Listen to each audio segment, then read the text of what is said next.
자, 우리 오늘 할 부분은 말이죠. 지금 2차 방정식이 실근을 갖는지 허근을 갖는지를 다루는 내용, 그리고 또 2차 방정식에서의 두 근의 합과 두 근의 곱을 알아보는 근각의 관계, 두 가지 내용을 우리가 오늘 다루도록 하겠습니다. 자, 지금 여기에 ax제곱 플러스 bx 플러스 c 이퀄 제로란 2차 방정식이 있어요. 지금 a 값과 b 값과 c 값이 뭐고 실수고 a의 값이 0이 아니됩니다. 자, 먼저 첫 번째는 말이죠. 첫 번째는 방정식으로서만 알아보고 두 번째는 함수로서도 한번 알아보는 거예요. 자, 이 방정식에 지금 근의 공식을 통해서 우리가 확인을 할 수 있겠죠. 근의 공식을 통해서 확인한다는 게 이걸 갖다가 뭐로 바꾸는 거예요? 완전 제곱식으로 바꿔서 정리를 하는 게 바로 근의 공식을 통한 확인입니다. 자, 완전 제곱식으로 바꾸는 것까지는 굉장히 계산이 좀 복잡하기만 하고 하니까 굳이 우리가 이거 가지고 알 필요까지는 없고 근의 공식은 우리가 알고 있지 않습니까? 그래서 근의 공식으로 x를 구했더니 x의 값이 얼마가 되더라고 지금? 2a분의 마이너스 b 플러스 마이너스 루트 2의 b제곱 마이너스 4ac 이렇게 생겼더라고요. 그런데 b제곱 마이너스 4ac 값이 b제곱 마이너스 4ac가 0보다 크게 되면 만족하는 x는 요 플러스 어쩌고와 마이너스 어쩌고에서 몇 개가 되고 두 개가 될 거예요. 근데 b제곱 마이너스 4ac의 값이 뭐가 되면 0이 되면 만족하는 근은 이거 하나밖에 없겠죠? 만약에 b제곱 마이너스 4ac의 값이 음수가 되면 루트 안에 음수가 되니까 x는 뭡니까? 허근이 되겠네요. 허수를 갖겠죠?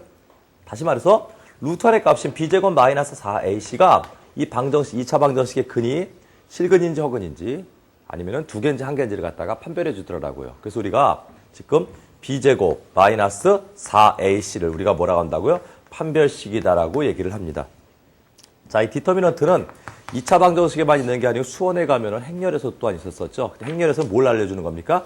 역행렬이 존재 유무를, 역행렬이 있는지 없는지를 확인해 주는 것이었었고, 여기서는 지금 실근이냐 허근이냐 아니면 중근이냐를 알려주더라는 얘기입니다. 그래서 이거의 값이 0보다 뭐게 되면 크게 되면 서로 다른 뭐가 됩니까? 두 실근을 가질 것이고, 이거의 값이 뭐가 되면 0이 되면 뭘 갖습니까?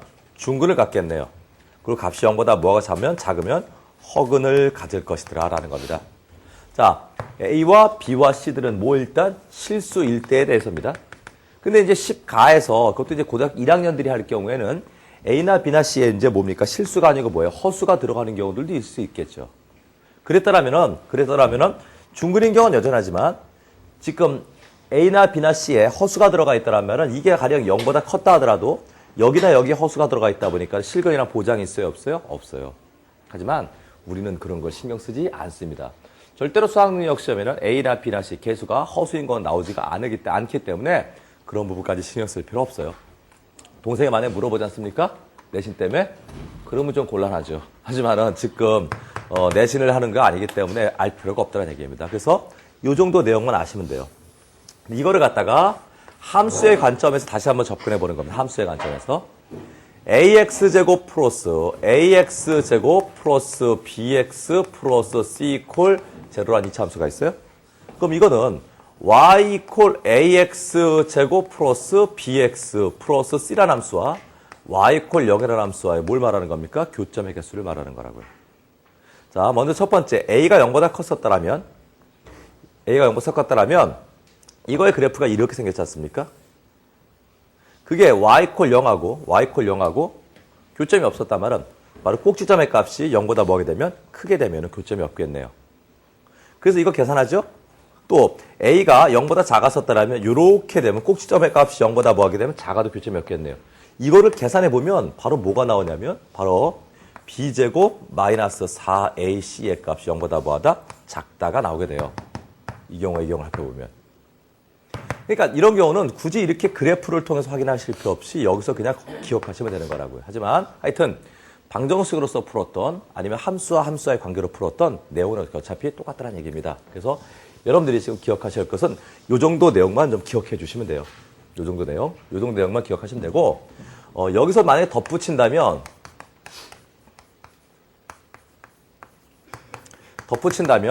방정식에 근이 있긴 있는데 그냥 아무 데나 있는 게 아니고 방정식 근이 한 근은 1과 2 사이에 있고 한 근은 3보다 크다. 이런 특별한 제한된 범위 내에 방정식의 근이 있다고 지정되었을 때는 판별식만으로 사용이 곤란하다는 것이고 그럴 때는 이제 2차 함수의 그래프의 개형을 이용해서만 풀어줘야 되더라라는 겁니다. 그것은 나중에 2차 함수를 중점적으로 배우고 난 다음에 다룰 부분이에요. 그래서 특별하게 제한된 범위가 없다든가 했었을 때는 판별식만으로서 그 근의 개수를 판별할 수 있더라라는 겁니다. 자, 그러면은 11번 문제는 조금 이따 풀기로 하고 11번은 조금 이따 풀기로 하고 옆에 있는 문제부터 한번 풀어봅시다. 자, 2차 방정식 4x제곱 플러스 8kx 플러스 8k 마이너스 3 이퀄 제로가 실근을 가질 때의 x의 값을 구하랬어요. 실근을 갖는 데입니다. 여기서 실근을 갖는다고 그랬었지 서로 다른 두 실근이란 말은 없어요. 그러니까 중근이 돼도 되고 실근이 돼도 되니까 판별식 0보다 크거나 같기만 하면 되겠네요. 자, 지금 여기가 짝수일 때 사용하는 판별식이 바로 4분의 d죠? 이거 뭡니까? 반. 8k 반이니까 얼마입니까? 4k. 그거의 제곱 얼마입니까? 16k 제곱 마이너스 이거 곱하기 이거가 되겠네요. 4배의 8k 마이너스 3. 이게 되겠죠. 이거가 뭐라고요? 실수를 가져야 되니까 0보다 크거나 같다 하게 되면 k에 관한 지금 뭡니까? 2차 부등식을 푸는 문제가 되겠네요. 2차 부등식은 굉장히 간단한 2차 부등식이지 않습니까? 여러분들 직접 풀어주시기 바래요. 자, 근데 4분의 1을 잘 몰라요? 그럼 그냥 푸세요, D로. D로 풀면 뭐가 되는 겁니까? 이거의 제곱. 얼마입니까? 64K제곱 마이너스 4 곱하기 A 곱하기 C니까 4 곱하기 4 곱하기 8K 마이너스 3이다. 하셔도 상관없겠네요. 그래서 기본적인 2차 부등식 정도만 푸실 수 있으면 되고, 선생님, 저요, 부등식 잘 못 풀겠어요 하시는 분들은 다음 시간에, 부등식 시간에 부등식 푸는 법을 알려드릴 테니까 그때 다시 푸시기 바랍니다. 그럼 뭐 2번 문제, 2차 방정식의 실근을 갖도록 하는 똑같은 문제가 되겠죠? 일단 x에 관한 내림차순으로 2차, 1차 상수 내림차순을 정리한 다음에 판별식이 뭐 같다? 0보다 크거나 같다 해서 계산하시면 되겠네요. 3번 문제도 똑같이죠? 2차 방정식이 실수 k의 값에 관계없이 중근을 갖는데요. 그러면 봐라. 이 식에서는 말이죠. k의 값에 관계없이가 먼저냐, 중근이 먼저냐 하는 거예요. 일단 이 식은 항등식입니까? 방정식입니까? 방정식입니다. 뭐에 관한 방정식? x에 관한 방정식이에요. 일단 x에 관한 방정식이 뭘 가져야 돼요? 중근을 가져야 되는 거죠. 그러니까 일단 k의 값에 관계없이가 먼저 사용되는 것이 아니고 중근이 먼저 사용돼야 될 겁니다. 왜? x에 관한 방정식이었으니까. 중근을 가져야 되니까 판별식 4분의 d 이걸 반의 제곱 얼마입니까? k-a의 제곱 마이너스에 k제곱 플러스 a제곱 플러스 b 마이너스 그러니까 뭐가 다 제로다가 돼야 된다고요. 그래서 이제 등식이 나왔는데 이 등식이 뭐라는 겁니까? 지금 k의 값에 관계없이 성립하는 등식이래요. 결국 이 식은 뭐입니까? k에 관한 항등식이 됐다는 얘기죠. k에 관한 항등식이니까 지금 여기 k제곱은 없어졌고 좌변의 k의 1차의 개수와 우변의 k의 1차의 개수가 같고 좌변의 상수와 우변의 상수가 같다 해서 푸시면 되겠네요. 자, 여기 k제곱 없으니까 1차는 여기 뭡니까? 마이너스 2ak, 마이너스 2ak 플러스 a제곱, 마이너스 a제곱, 마이너스 b 플러스 2는 제로니까 이렇게 생겼겠네요. 좌변의 k 개수인 마이너스 2a가 뭐가 돼야 되고? 0이 되고, 좌변의 상수인 마이너스 b 플러스 2의 값이 우변의 상수 0과 같다 해서 a 값과 b 값을 계산할 수 있겠죠? 그래서 사실 이 정도 내용만 아셔도 수능 문제 푸는 데 지장이 없더라는 얘기입니다. 자, 그러면 여러분들이 이제 이 11번 문제를 갖다 이건 지금 2차 방정식의 내용과 수원의 내용이 같이 들어가 있는 문제니까 여러분들이 직접 한번 문제를 풀어보시는 겁니다. 실시.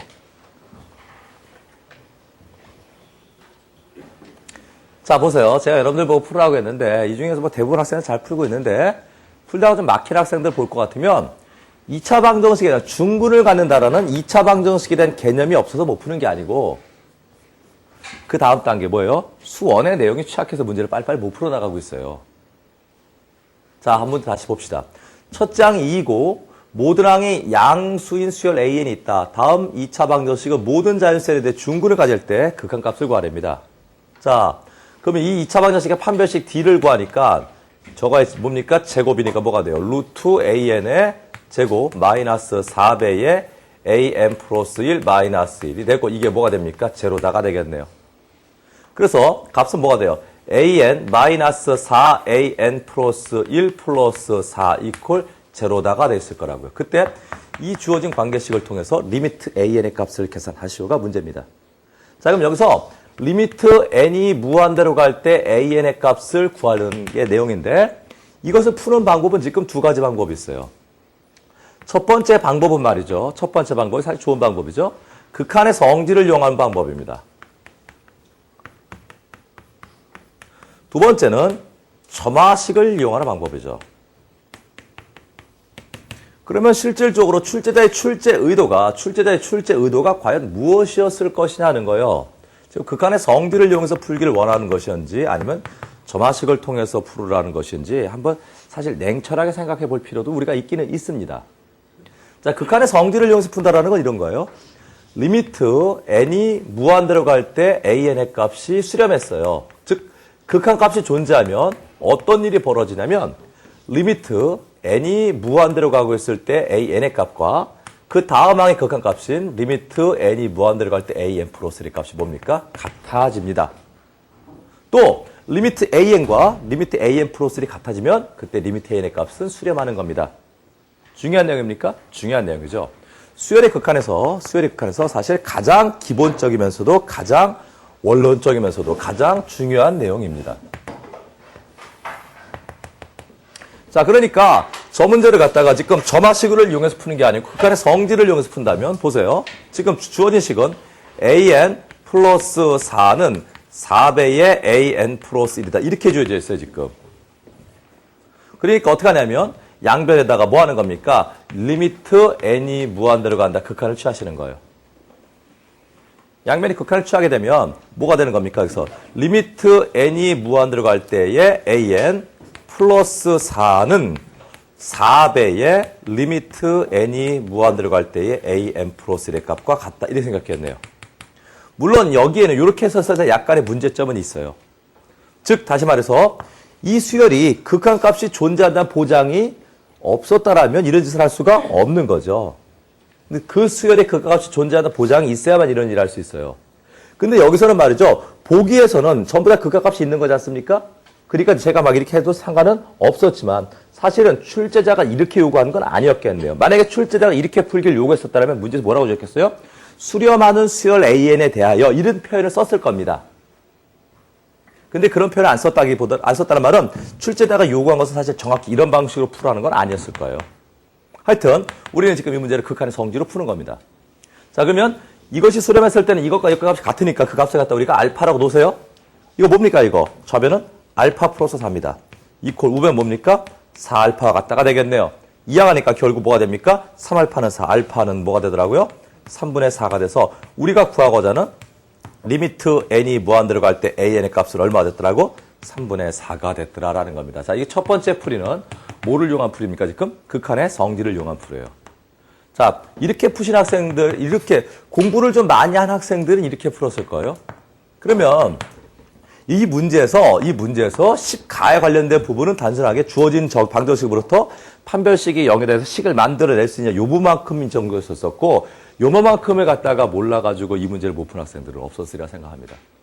이 문제는 다시 한번 말하지만 뭐예요? 지금 수원 때문에 문제를 잘 못 푸는 문제입니다. 자, 첫 번째 극한의 성질을 이용해서 풀어봤어요. 두 번째 어떻게 하는 겁니까? 이제 수열의 일반항을 구하고 그한 수열의 일반항에다 뭐예요? 극한을 취해서 이제 한번 풀어보는 겁니다. 그랬을 때 첫 번째 수열의 일반항 구하는 방법 또한 여러 가지가 있어요. 첫 번째가 뭐입니까? 추론 능력을 물어보는 겁니다. 첫 번째 뭐라고요? 추론을 해가지고 그들의 규칙성을 찾아내는 거. 두 번째는 말이죠. 이걸 적당하게 점화식 공식화해서 문제를 풀어나가는 것. 근데 후자 같은 경우는 사실 별로 좋은 방법은 아닙니다. 자, 첫 번째 방법은 지금 수열을 직접 구해가지고, 두 번째 방법이죠. 수열을 직접 구해가지고 그를 통해서 극한을 계산하는 겁니다. 자, 문제에서 첫 번째 항이 얼마를 했습니까? 첫 번째 항이 2다라고 알려줬어요.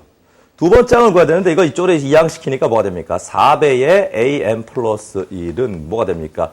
an 플러스 4 이렇게 생겼죠? 그래서 an 플러스 1의 값이 얼마입니까? 4분의 1의 an 플러스 4 이렇게 생겼네요. 자, a1의 값은 2입니다. a2의 값은 뭐가 되는 거예요? a2의 값은 n에다 1 집어넣은 거죠?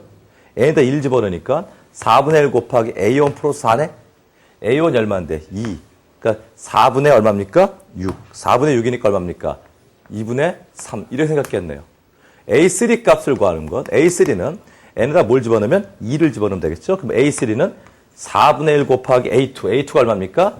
2분의 3 플러스 4. 이렇게 생각했네. 그냥. 이거 얼마 이거? 4분의 1에 이거 2분의 3, 2분의 2분의 8, 2분의 얼마입니까? 2분의 11? 그러니까 얼마입니까?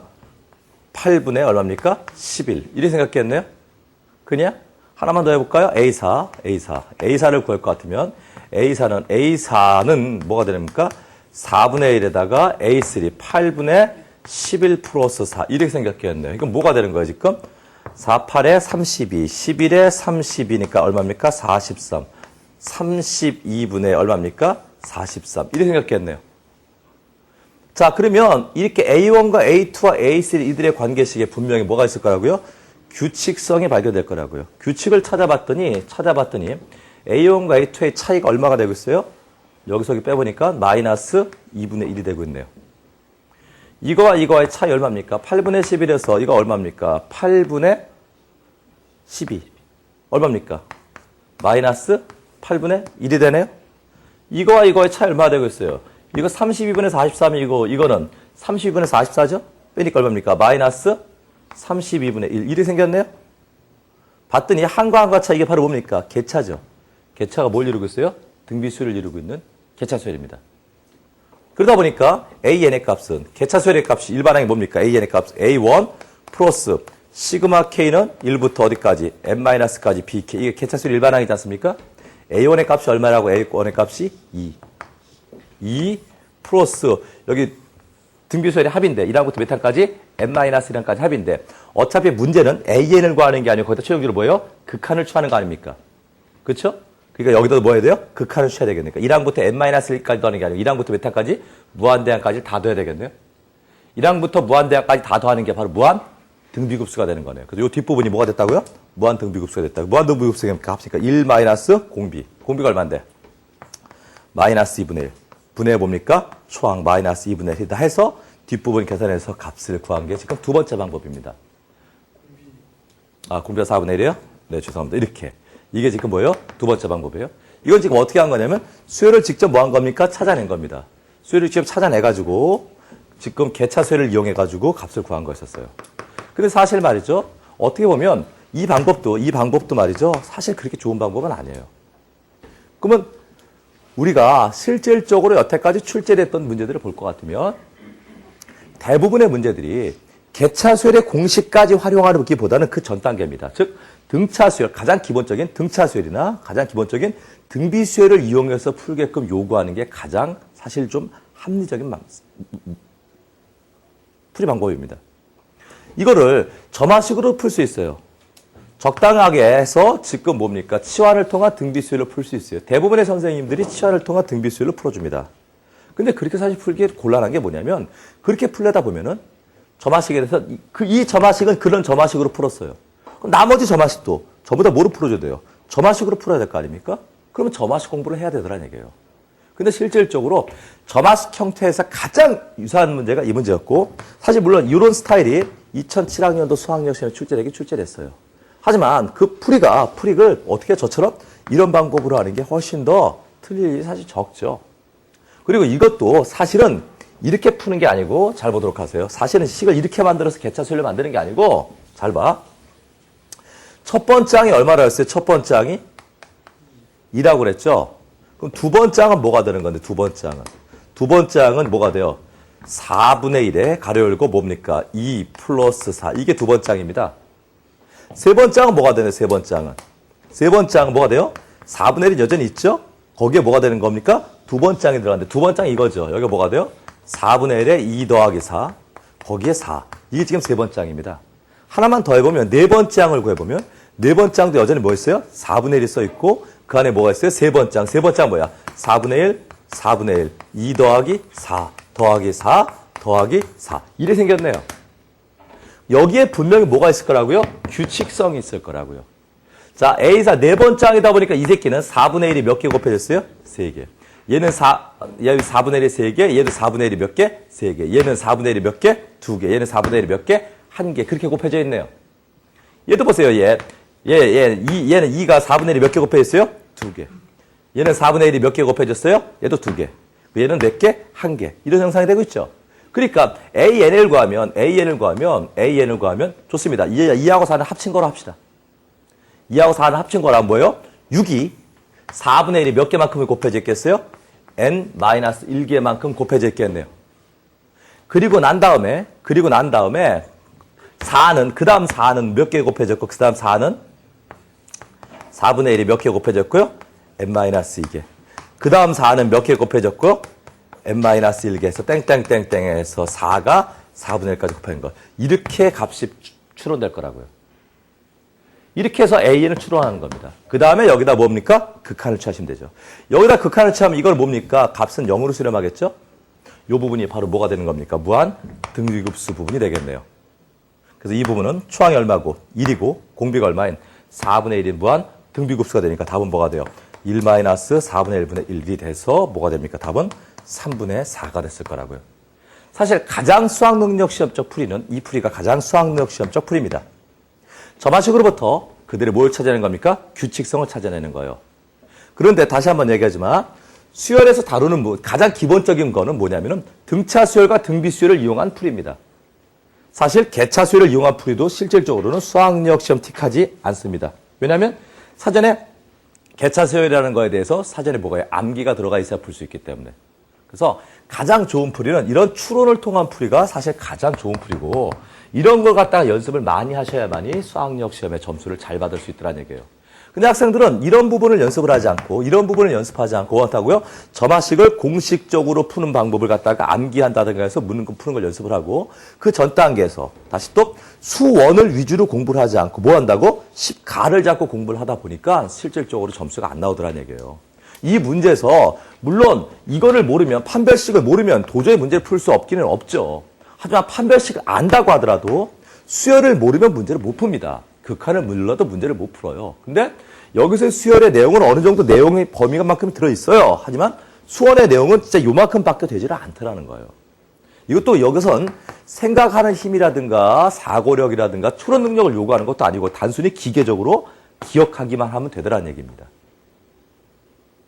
자, 여러분들 지금 이 문제를 다시 풀어보시는 거예요. 지금 수원 시간이라 생각하시고 수학능력 시험 본다 생각하시고 제가 아까 풀었던 풀이 있지 않습니까? 맨 처음에 뭐로 풀었어요? 극한으로 풀었어요. 두 번째 뭐로 풀었어요? A1, A2, A3를 구해서 그들로부터 뭐예요? 개차 수열임을 확인해서 풀었고 세 번째로 뭡니까? 그들의 규칙성을 찾아서 AN을 추론한 다음에 그를 통해 값을 풀었습니다. 세 가지 방법으로 다 한번 풀어보시는 거예요. 실시. 자, 그럼 이 다음으로 넘어가가지고 이제 근과 계수와의 관계입니다. 가형 학생들은 2차 방정식과 3차 방정식의 근과 계수의 관계까지 암기하셔야 되고 나형 학생들은 2차 방정식의 근과 계수의 관계만 기억하시면 됩니다. 또 근과 계수의 관계를 활용해서 지수 방정식이나 로그 방정식에서의 풀이 필요해 안 필요해? 필요해요? 네. 필요해요? 필요하지 않습니다. 시험에 절대 나오지 않습니다. 하지만 오늘은 시간도 남고 그러니까 만약의 사태를 대비해서 한번 하긴 하겠어요. 하지만 절대 필요하지 않습니다. 자, 2차 방정식 근과 계수의 관계란 건 이런 말이죠. ax제곱 플러스 bx 플러스 c 이퀄 제로란 2차 방정식이 있는데 그 2차 방정식의 근이 한 근이 알파고 다른 한 근이 베타라는 얘기예요. 그럼 이 방정식의 알파와 베타 근이래요. 알파가 근이래요. 이 방정식의 알파 근이란 말은 이렇게 생긴 다항식에는 이퀄 제로가 안 붙은 게 요거까지가 다항식이죠. 다항식에는 어떤 인수가 들어있다는 겁니까? x-알파라는 인수가 들어있다는 얘기네요. 요 방정식에 베타가 근이 됐단 말은 요 다항식에는 어떤 인수가 들어있더라고요? x-베타라는 인수도 들어있더라는 얘기네요. 얘가 2차식이니까 얘가 2차식이죠? 그러니까 더 이상 인수는 있어요? 없어요? 없어요. 이제 뭐만 맞추면 됩니까? 개수만 맞추면 되겠네요. 자, 최고차의 개수가 뭡니까? A니까 이걸 최고차했을 때 A가 돼야 되겠죠? 그렇게 되면 이식하고 이식하고의 관계는 무슨 관계? 항등식의 관계가 되는 거라고요. 그러면 이식하고 이식의 관계가 항등식이니까 자, 정리해볼까요? AX제곱 플러스 BX 플러스 C고 우변은 뭐가 됩니까? AX제곱 마이너스 A의 알파 플러스 베타의 X 플러스 A 알파 베타 이게 무슨 식이 된다고요? 항등식이 된다고요. 항등식. 왜 항등식이 된다고 그랬어요? 인수분해, 전개 등은 전부 다 뭐라고 했습니까? 항등식이라고 했지 않습니까? 자, 이게 항등식이니까 2차항, 2차항끼리 같죠? 1차항과 1차항이 같아야 되겠네요. 1차항의 개수가 B인데 1차항의 개수가 마이너스 A에 알파 플러스 베타가 될 것이고 상수항 C가 뭐가 돼야 됩니까? A 알파 베타가 돼야 되겠네요. 자, 그래서 바로 알파 플러스 베타 두 근의 합이 뭐가 된다고? 마이너스 A분의 B가 된다고요. 마이너스 2차항분의 1차항이 된다고요. 두 근의 곱 알파 베타가 뭐가 된다고요? A분의 C가 된다고요. 이걸 우리는 뭐라고 한다고? 2차 방정식의 근각에서의 관계라고 말합니다. 자, 가형 학생들은 3차 방정식의 근각에서의 관계 문제가 2005학년도 수학능력 시험에 출제가 됐었어요. 수투 시간에, 수투에서. 그렇기 때문에 그것도 문제를 딱 보면은 이거 3차 방정식의 근각에서의 관계를 이용해야 되는 애가 별로 눈에 띄지를 않게 주어졌어요. 그러니까 사전에 3차 방정식의 근각에서의 관계를 갖다가 활용을 몇 번 해본 학생들만이 풀 수 있게끔 주어졌어요. 좀 어려웠었겠죠, 학생들이 풀기에. 그래서 3차 방정식 근각에서는 이런 겁니다. 똑같은 원리에서 ax 3승 플러스 bx 제곱 플러스 cx 플러스 d 꼴 제로란 방정식 근 x가 알파와 베타와 감마였다라면 세근의 합 알파 플러스 베타 플러스 감마가 얼마가 되고 마이너스 a분의 b가 되고 알파 베타 플러스 베타 감마 플러스 감마 알파는 뭐가 되고 a분의 c가 되고 알파 베타 감마가 마이너스 a분의 d가 된다. 이게 바로 3차 방정식 근각에서의 관계입니다. 뭐에서 출제되냐면 당연히 여기서 출제되는 거죠. 여기서. 아니면 심하면 여기서. 하지만 여기서는 출제될 일이 거의 없더라라는 겁니다. 자, 가형 학생들은 이것까지 기억하시고 나형은 이 정도만 기억하셔도 좋습니다. 그러면 실질적으로 수학능력 시험에 근각에서의 관계 문제가 몇 번 나왔냐면 2번 나왔어요. 몇 번 나왔다고요? 2번이요. 근데 그 중에 하나가 이겁니다. 이 방정식에 두 근을 알파와 베타라고 했대요. 행렬의 모든 성분의 합을 구하랬는데 행렬을 갖다가 지금 곱하니까 칙칙칙칙 여기 얼마입니까? 알파 베타. 칙칙칙칙 뭐예요 여기? 알파 제곱 플러스 베타 제곱. 칙칙칙칙 여기 얼마입니까? 0. 여기 뭐예요? 알파 베타. 이렇게 생겼죠? 그렇죠? 모든 성분의 합을 구하래서 다 더하라는 거지. 다 더하니까 씨발 알파 제곱 플러스 베타 제곱 플러스 2알파 베타네? 이 새끼 어디서 많이 보지 않았니? 뭐니 이거 지금? 알파 플러스 베타에 뭡니까? 제곱이네요? 알파를 몰라도 베타를 몰라도 뭐만 알면 되는 거야? 알파 플러스 베타만 알면 되는 거네? 이때 뭐가 사용됐다고요? 근각에서의 관계가 사용됐다고요. 자, 이 방정식 한 근이 알파하고 다른 한 근이 베타니까 근각에서의 관계에서 두 근의 합 알파 플러스 베타 얼마가 되고? 마이너스 a분의 b 얼마예요? 4가 되고 두 근의 곱 알파 베타는 얼마가 됩니까? 마이너스 1인데 여기서 알파 플러스 베타가 4가 되니까 답이 얼마 됐더라? 16이 됐더라 하는 겁니다. 요렇게 해서 몇 번? 2번. 언더스탠? 그러면 실질적으로 학생들이 근각에서의 관계다라고 하면은 이 정도는 그래도 알고 있어요. 근데 이제 뭐를 알려고 드냐면 치환을 통한 근각에서의 관계 문제를 풀으려고 드는 겁니다. 어디서? 지수르고 방정식에서 문제 예를 들어볼까요?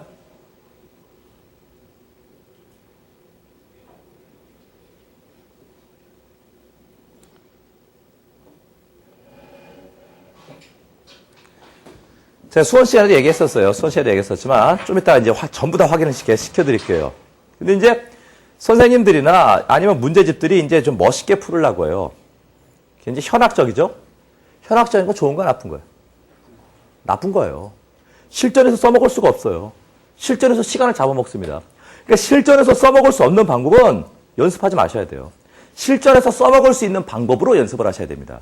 실전에서 떠올릴 수 없는 방법은 연습할 때 떠올리지 못하는 방법은 실전에서도 떠올리기 어렵습니다. 그러니까 그런 방법이 아니고 진짜 보편적인 방법으로 문제를 풀 수 있도록 연습하셔야 돼요. 보편적인 방법으로.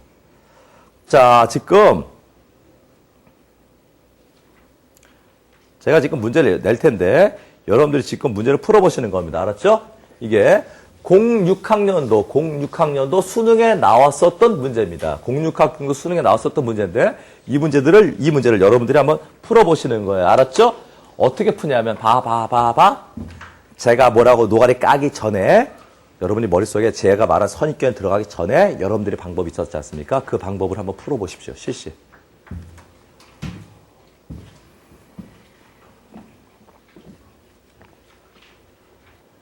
자, 이건 문제를 푸는데 그러면 제가 실질적으로 푸는 방법을 보여드릴게요. 그리고 또 다르게도 풀어드릴 겁니다.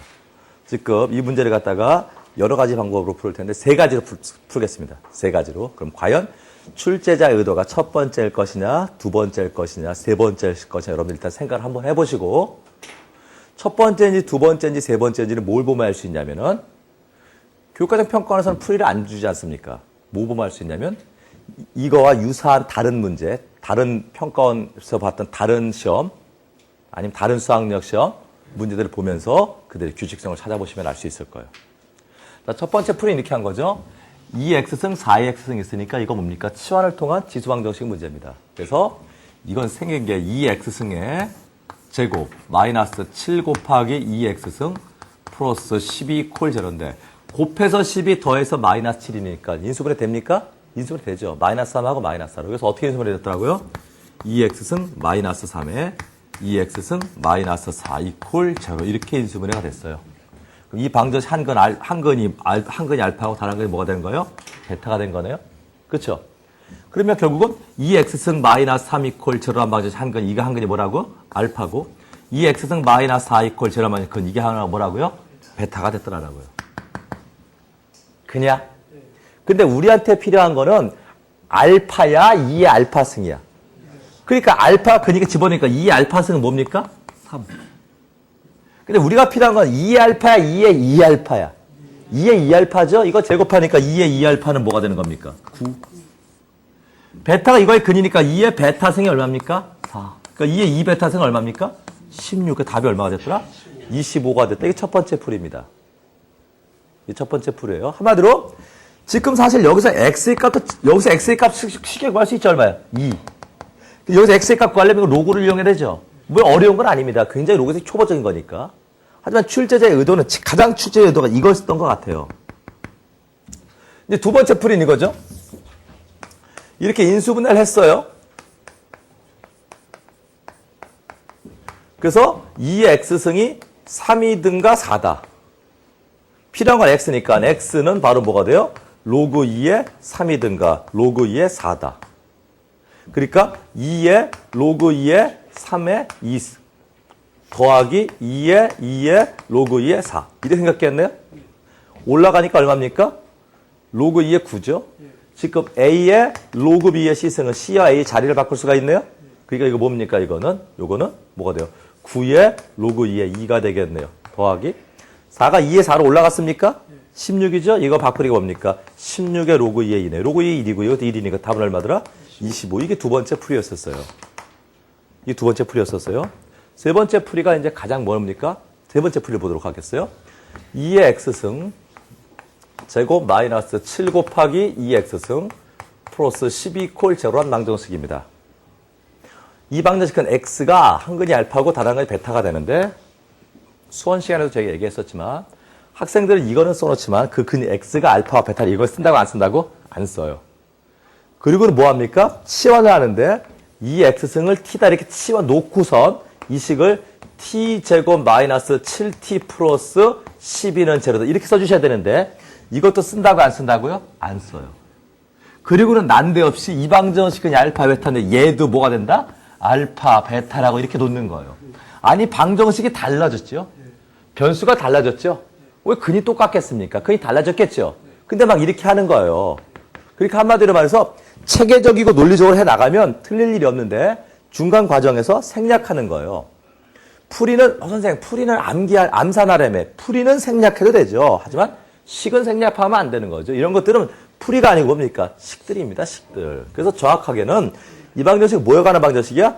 t에 관한 방정식이고 t가 뭐예요? 2의 x승인데 x가 알파니까 2의 알파승이 한 근이고 또 다른 건 2의 몇 승? 베타승이었더라고요. 그러면 2의 알파승과 2의 베타승 이 방정식 근이니까 근각의 관계 두 근의 합 2의 알파승 플러스 2의 베타승 이거 얼마입니까? 7. 두 근의 곱 2의 알파승 곱하기 2의 베타승 얼마입니까? 12가 되네요. 근데 우리가 필요한 건 2의 알파승의 뭡니까? 제곱 플러스 2의 베타승의 제곱이죠. 마치 a제곱 플러스 b제곱은 a 플러스 b의 제곱 마이너스 2ab 그러니까 이거 뭡니까? 2알파승 플러스 2의 베타승이 뭐예요? 제곱 마이너스 2 곱하기 2알파승 2의 베타승 이렇게 생각했네요. 그런데 이게 얼마였어요? 7. 7, 7이 49. 빼기 이거 얼마였어요? 12. 얼마입니까? 24. 그래서 얼마가 됐더라? 25가 됐겠네요. 자, 지금 3개의 풀이를 했습니다. 우리가 객관적으로 판단해 볼게요. 가장 멋있는 풀이가 어떤 첫 번째, 두 번째, 세 번째. 동영상 보는 학생들 스스로 대답해 보세요. 첫 번째 풀이와 두 번째 풀이와 세 번째 풀이 중에서 가장 멋있어 보이는 풀이는 몇 번 풀이? 하나, 둘, 셋 하면 크게 대답하는 거예요. 하나, 둘, 셋. 세 번째 가장 멋있죠? 멋있죠? 수능이 멋입니까? 수능이 멋이에요? 이제 여학생들 수학여행 시험 보고 이제 대학교 들어가지 않습니까? 한겨울이 됐어요. 한겨울이 됐는데 따뜻한 게 장땡이야. 좀 이뻐 보여야 돼. 이뻐 보여야죠? 한겨울에도 미니스커트 입을 수 있어요, 없어요? 있어요. 어떨 때? 20살 아가씨일 때. 왜? 남학생들한테 관심 좀 끌고 그래야 되니까. 그렇죠? 그리고 여러분들도 이제 남학생들도 이제 대학을 가고 이제 한 20대 중반 돼 보세요. 고등학교 때는 말이지 안에다가 셔츠 안에다가 러닝도 입고 그러죠? 러닝 입어 안 입어? 러닝 입으면 그거 좀 미친놈 같아 보여. 그래 안 그래? 하지만 한 80 먹은 할아버지 되면 어떻게 돼? 안에 빨간 내복도 입습니다. 다시 말해서 말이죠. 만약에 여러분들이 남한테 현학적인 걸 보이려 한다면 이런 풀이 할 수 있어요. 물론 저 같은 사람 밥벌이니까 이런 풀이를 하더라도 뭐 한 3, 40초면 풀어냅니다. 근데 여러분들은 말이죠. 밥벌이가 아니지 않습니까? 나는 수리만 하면 되는 거지만 여러분들은 언어도 해야 되고 외국어도 해야 되고 사과탐도 해야 됩니다. 그러다 보니까 제가 봤을 때는 야, 이 새끼야 이거 얘기했었잖아. 저번 시간에 방정식은 X에 관한 방정식이니까 X를 알파 베타로 놓고 T화를 꼭 쓰셔야 되고 그러면 T에 관한 방정식에서 T가 이거니까 이거 이렇게 해서 중간에 하나도 빼먹지 않게 할 수 있도록 연습이 되어 있어요. 그러니까 틀릴 일이 없다는 겁니다. 학생들은 그렇지가 않더라는 거예요. 그러니까 이렇게 멋지게 해라지를 못하더라는 얘기입니다. 그리고 이렇게 여러분들이 이렇게 했었을 때 시간이 더 많이 걸리더라는 얘기예요. 현학적인 풀이입니다. 예? 우리가 지금 말이죠. 수학능력 시험을 보기 위해서는 뭐예요? 빠르고 정확한 풀이가 뭐예요? 장땡이에요. 좀 없어 보이죠? 좀 없어 보이잖아. 풀이도 간단하고. 그쵸? 우리는 이런 풀이를 하셔야 되는 겁니다. 짧고 간결하고 틀릴 일이 없는 풀이를 하도록 하시는 거예요. 핸드폰을 보더라도 말이죠. 예전 핸드폰은 그냥 전화만 걸 수 있었어요. 그렇죠? 시간이 가면 갈수록 뭡니까? 기능이 많이 들어가지 않습니까? 기능이 많이 들어가가지고 말이죠. 뭐 핸드폰에는 카메라로 막 300만 화소가 나온다는 등 뭐 MP3 노래가 막 1000곡이 나온다는 등 그러지 않습니까? 그렇죠? 여러분들은 그런 거 쓰죠? 저는요. 안 써요. 핸드폰에 나는 카메라 기능이 어떻게 되는지 잘 몰라요. 저만 모르는 줄 아세요? 40대 이상 아저씨들은 다 몰라. 40대의 아줌마들도 몰라. MP3가 뭔지는 아나? MP3를 잘 몰라요. 제가 옛날에 이런 적이 있었어요. 저희 할머님이 지금 작고하신 지 한참 됐지만 할머님이 선생님이셨어요. 동경 유학을 다녀오셨어요. 동경 유학을 다녀오셔서 선생님이셨는데 할머니가 한 정년 퇴직하시기 한 전쯤에 한 60쯤 됐을 거예요, 아마. 그때 제가 고등학생이었는데 카세트를 갖다가 못 트시는 거예요. 그 간단한 카세트 조작을 잘 못 하시는 거야, 그때가. 할머니 인텔이 아니냐고. 할머니 대학교육, 일본까지 유학 가서 대학교까지 받으신 분이. 그것도 학교 선생님이. 아니, 카세트 하나 그걸 틀지를 못해? 그랬거든요. 근데 우리 할머니 나보고 웃더라고. 야, 제가 말이죠. 제 핸드폰에다가 이름을 저장을 못 하는 거야. 핸드폰 바꿔가지고. 그래가지고 저기 있는 저 파이브한테 뭐 했다고요? 야, 이 씹새야, 너 여기서 여기 있는 거 이름 좀 해도 일로 옮겨. 그래서 옮겼다니까. 지금도 뭐 하다 보면은 말이죠. MP3 같은 거 사용을 못 해요. MP3. 사용을 못 해가지고 어떻게 한다고요? 아주 간단한 기능만 쓸 줄 알지. 나머지 몰라요. 운전을 하면서 차에 내비게이션을 달았어요. 내비게이션에 DV도 되고 DMB도 되고 다 돼요. 예? 아주 기본적인 거 눌러가지고 음악 나오는 것만 알지. 그 다음에 쓸 줄을 몰라요. 저만 그런 게 아니고 나이 먹으면 그렇게 돼요. 언더스탠? 그러니까 아주 간단한 것만 하게 돼요. 그런 걸 노리는 게 한마디로 말하면 틈새 시장입니다. 그러니까 나이를 좀 먹어가는 사람들은 그런 것들을 모르고 잘 귀찮아한다고. 그럼 그런 사람들을 맞춘 제품을 만들어내면 그게 뭐냐고요? 장사 잘 되는 거죠. 언더스탠? 그래서 지금 갑자기 하다가 삼성전자가 나오는데 재작년까지만 하더라도 삼성전자 핸드폰 애니콜이 말이죠. 세계 시장 점유율 2위까지 막 올라서고 있었어요. 2위까지. 그래서 노키아 바로 밑에까지 왔었어요. 노키아가 가장 판매량이 높은데 모토로라 제치고 노키아까지 올라왔었어요. 왜냐? 모토로라나 노키아보다 삼성전자는 뭐 있었냐면 전자 쪽에 강합니다. 그러니까 핸드폰 안에 여러 가지를 다 기능을 집어넣어서 핸드폰을 비싸게 해서 팔아먹었어요. 언더스탠? 사람들이 유럽에서도 말이죠. 삼성전자 핸드폰 애니콜이 굉장히 비싸 가격에 팔립니다. 중국에서 가장 비싼 핸드폰이에요. 근데 그러다 보니까 뭐 한다고요? 그 조그만 안에 집적을 막 시키는 거죠. 많은 걸 사용할 수 있게끔 뭐 카메라, MP3, 막 화술 막 옛날에 막 30만 화소 카메라가 나왔어도 핸드폰에 30만 화소가 들어있었어도 대단한 거 있었었는데 이제 뭐라고요? 300만 화소입니다. 막 높이고 소형화, 집적화 나갔었어요. 그런데 모토로라에서 뭐를 만들어냈어요? 레이저 핸드폰을 만들었어요. 초소형, 아주 얇은 레이저. 기능이 많지 않아. 근데 뭐 했어? 예뻐. 뭐라고? 예뻐, 핸드폰이. 근데 애니콜은 기능은 졸라게 많이 들어가 있어요. 기능은 졸라게 많이 들어갔는데 그렇게 예뻐, 안 예뻐? 안 예뻐, 너야. 너. 기능은 졸라 많이 들어갔는데 전혀냐. 그러니까 사람들이 이제 마인드가 바뀐 거야, 마인드가. 아니, 실질적으로 들고 다니면서 예쁘더라, 이거. 야, 저거 핸드폰 예쁘다. 근데 기능에 있어서도 진짜 필요한 기능만 있고 불필요한 기능 없더라는 얘기예요. 상대적으로 가격이 어떻게 되는 거예요? 다운됩니다. 카메라 기능 없고, MP3 기능 없고, 이러면 뭡니까? 가격이 다운될 거 아니에요? 그래서 레이저가 단 1년 반 만에 전 세계적으로 5천만 개 핸드폰을 팔아먹었어요. 레이저라는 상품 하나로 5천만 개가 팔렸어요. 이게 레이저죠, 이게 레이저. 남자들은 이런 색깔 레이저, 여자들은 뭡니까? 뭐, 분홍색, 연두색. 예? 간단하잖아요. 카메라 있네? 예. 간단하잖아요. 이거 하나를 갖다가 왜 팔아먹었다고요? 5천만 개 팔아먹었어요. 그래서 어떻게 했다고요? 삼성전자 애니콜에서 우리도 기능보다는 디자인 쪽에 더 신경을 많이 써야 되겠구나. 이렇게 했었더라고요. 그래서 삼성전자에서도 뭡니까? 날씬하고 예쁜 핸드폰들을 많이 만들어내고 있는 추세입니다. 수학능력 시험에서는 말이죠. 진짜 필요한 걸 간결하게 문제를 풀어내는 겁니다. 출제자의 의도가 완전 레이저야, 씨발. 뭐라고요? 완전 레이저예요. 그러니까는 레이저답게 문제를 풀으셔야 되는 거예요. 근데 이렇게 푸는 건 말이죠. 현학적인 겁니다. 이것은 말이죠. 사치예요. 뭐라고요? 사치. 지적 사치입니다. 기분은 좋아요. 지적 만족을 줍니다. 이렇게 풀면 씨발 어때? 괜찮지? 그래요. 그러나 채점 누가 하는 거예요? 컴퓨터가 합니다. 컴퓨터가 주관식으로 해 그냥 OMR 카드 찍은 거 합니까? 찍은 거예요. 컴퓨터는 이렇게 써도 알아요? 몰라요. 나의 그 노력, 정성 이거를 이어내지 않고 그냥 똑같이 몇 점? 3점밖에 안 준다는 얘기입니다. 이런 짓 하지 마십시오. 어떻게 푸시는 거예요? 이렇게 푸시는 거예요. 선생님, 만약에 주어진 방정식이 인수분해가 안 된다면 근과 계수의 관계를 이용할 수밖에 없지 않습니까? 주어진 방정식이 만약에 인수분해가 안 된다라면 근과 계수의 관계를 이용하셔야 돼요. 시간 남죠? 정말로? 그럼 이렇게 한번 풀어보세요. 진짜 만약의 상태를 대비해서. 또 압니까? 세상에 천지가 개벽할 만한 일이 생겨가지고 진짜 그런 문제가 나올지?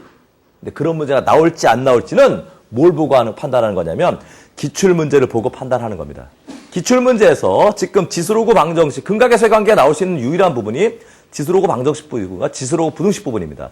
그 지수로그 방정식과 지수로그 부등식에서 과연 인수분해가 안 돼가지고 진짜로 근과 계수와의 관계를 꼭 이용해야만이 풀리는 문제가 나왔는지 안 나왔는지를 갖다가 실질적으로 7차에서 확인을 다 해보는 거예요. 그러니까 이거 지금 7차에서도 문제들 갖다 지금 다 보는데 맞네. 이게 넘기기도 바빠 죽겠어요.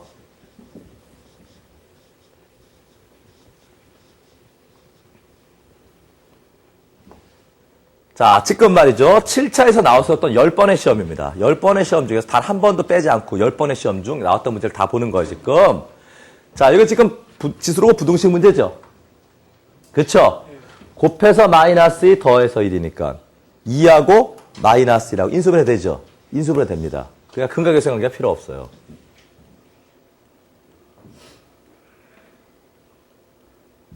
자, 이것도 로그 2x의 제곱 마이너스 5가 뚝 떨어지죠?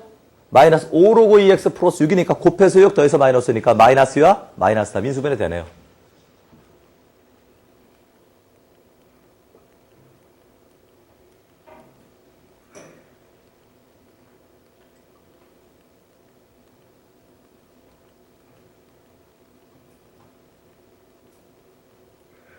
조금 지루하네요. 뒷부분 가면 또 많이 나옵니다. 조금 지루하네. 조금 지루해.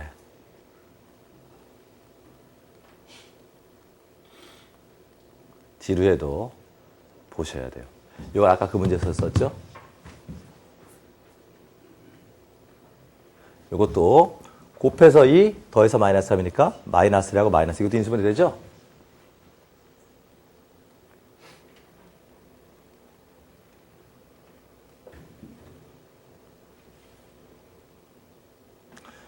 자, 이것도 이거 뭡니까? 3의 제곱이 얼마입니까? 9.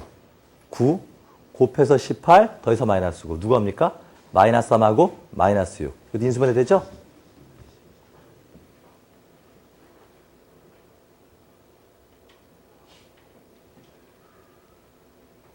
자, 이것도 로그 x의 제곱 마이너스 4 로그 x. 이것도 인수분해 되죠? 그렇다고 얘기 좀 해줘. 다야. 모든 지수방정식과 로그방정식 또는 지수부등식과 로그부등식 문제들이 전부 다 뭐가 되더라고요? 인수분해가 되더라는 얘기예요. 그러니까 치환을 통한 근각에서의 관계 이런 방법으로 풀 필요가 있다고 없다고요? 없더라는 겁니다.